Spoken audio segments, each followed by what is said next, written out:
Here it is, my first episode of Games for Cheap, or games that to get on a bargain. I call it by a lot of different names. Anyways, this what you're seeing here is Resident Evil Zero. Basically, this is what's called Leech Mode. After you finish the game, this is what you get to play. You kind of play some extra, get some extra gameplay. To be honest, it's actually kind of boring. I didn't really find it all that fun, but I did get a couple of minutes of gameplay just so I could actually, specifically so I could voice over it, so you could watch something while I'm talking about the game. So, Resident Evil Zero. Resident Evil series is one of my favorite series of all time, and oddly enough, I've actually never played Resident Evil Zero before. Yeah, I don't know. It's never worked out. So, even though, but I thought this would actually be a perfect game to start my new series. So, here's a little history about Resident Evil. For the people who don't know much about it, and how you can actually play this game for free at the moment, or relatively free, and I'll explain in a bit. Set up as a prequel to the original Resident Evil game, originally it was going to be made for the Nintendo 64, with Capcom, the company behind Resident Evil Zero, or the Resident Evil series in total, I guess, ran into issues with storage capacity and was changed to be made for the upcoming GameCube. And it actually was eventually released back in 2002. You were almost a Jill sandwich. Resident Evil Zero is one of the lesser-known games of the series. Although it was met with favorable reviews, the GameCube itself did not sell well. For a Nintendo system, anyways.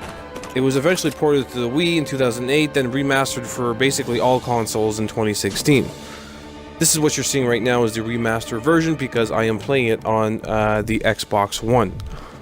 Now, originally, Capcom had made plans for a prequel while they were even actually in production of the Resident Evil, the very first Resident Evil, was still in development, and was thought it was going to be made for the what was called the 64DD. Now, if you're not familiar with the DD, the 64DD, I'm not going to get into that because that would be a whole other episode. You can just quickly look it up on Wiki and see what that was, or maybe I'll make an episode later on. I don't know yet. We'll see what happens.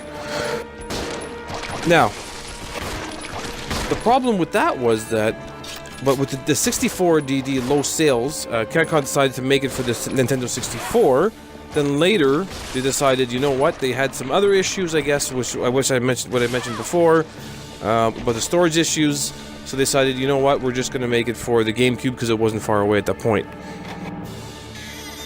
What's really interesting is something else I had read up, and you could read this is all on Wiki, so it's not a huge deal. But there was something that I kind of found. I found on the internet was they had made a pink herb that's in. I guess is in one of the files for this game. It was never used. You never find a pink herb in this game, but it's in there, and nobody knows what it's for. I guess we'll never know because apparently they had. Nobody really knew what it was going to be for. I guess even the developers. I don't know if developers also said they don't know what they were going to use it for. But you don't know what it's for. So that was kind of interesting. Although it makes you wonder, with all the herbs that they had, all the colors, I wonder what the real intention of the green herb was. Wow, man. That's some heavy shit. Now, how do you get this game for so cheap? I bet you that's one question you're asking. Or maybe you're not asking that question at all. Who knows? If you have an Xbox One and you have the gold membership, you actually can get it for free. If you all you have to do is actually download the Game Pass, Xbox Game Pass, and you get it for 2 weeks. You get Game Pass for free. You get a bunch of games, plus you'll get this game for absolutely free. Works out great.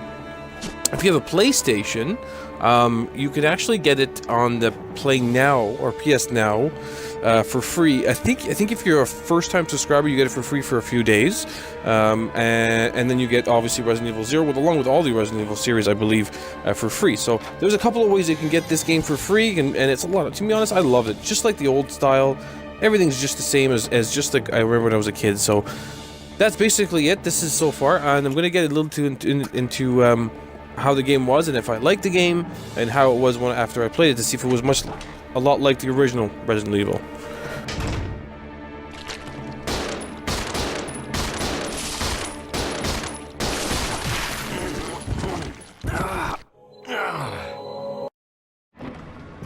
So, was this game good or was it bad? Pros on this were basically the gameplay was just like Resident Evil. I mean, it's just exactly like you think, just like the originals. Really, just perfect. The feel to it was actually great. Story was really good. You get the like you see here, just the horrible voice acting, really bad. But it doesn't ruin the gameplay. It doesn't ruin the story overall. If you can get past that, just like the original Resident Evil, if you can get past that, you can get past anything. So, yes, this voice acting is just as bad as the other ones. But game is great. Gameplay is really fun. What I really liked about it, the only thing, the puzzles were good. They weren't quite as hard as the other Resident Evils, I find, but they were still good. I find it was pretty easy until you get near the end. It gets a little tougher, but I find beginning part was definitely easy. But that doesn't really harm it. The other thing, good, the graphics were good. And I like the partner, you're able to switch between the two partners. That was a really nice touch. I really liked that. I thought it was a lot better than, a big difference and a great addition. Some of the cons were the movement was really weird. You'll notice I'm kind of walking around weirdly in here in some of these clips. It's just, I find it, the way I can't explain it, but just the way that they did it, it was just hard to maneuver properly, I found actually the older games easier to maneuver around. The puzzles, like I said before, the puzzles was one of the bad things about it. Basically, they were just I find it a little too easy sometimes. I don't know if that's really a problem, but I like to think a little. That's one thing I love about the original Resident Evils, were the mix between the action and the puzzles. Another thing was, one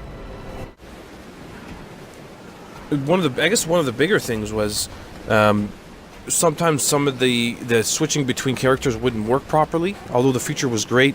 But sometimes, like, they would stay behind, you go into a door and they're gone for no reason, or they would just sit there and not shoot zombies when you needed them to shoot zombies.